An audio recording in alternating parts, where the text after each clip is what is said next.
কৃষিক্ষেত্রে আধুনিকতার ছোঁয়া কাকে বলে তা এই ভিডিওটা দেখলে বুঝতে পারবেন প্রিয় দর্শক। দেখেন কত সুন্দর করে ক্ষেত থেকে গাজর উত্তোলন করতেছে সম্পূর্ণ হাতের ছোঁয়া ছাড়াই মেশিন দিয়ে, এবং একটা গাজরও কিন্তু নিচে পড়তেছে না, একটা গাজর কিন্তু উল্টাপাল্টা লাইনে যাচ্ছে না। একদম সুন্দর লেভেল অনুযায়ী, লাইন অনুযায়ী কিন্তু গাজরগুলা মেশিনের সাথে উঠে আসতেছে ক্ষেত থেকে।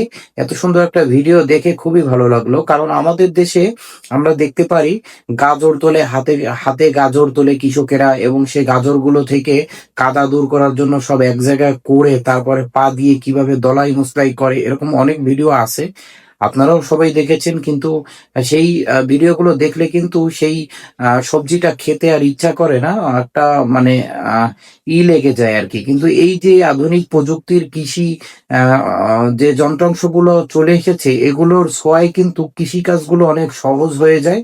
এবং এখানে এই যন্ত্রপাতির মাধ্যমে কিন্তু দেখতে পাচ্ছেন কিভাবে কত সহজে কিন্তু এই যে কৃষি সবজিগুলো উত্তোলন করা হচ্ছে, তাতে লোকজন খুব কম লাগে এবং কাজও খুব দ্রুত ও সহজ হয়ে যায়।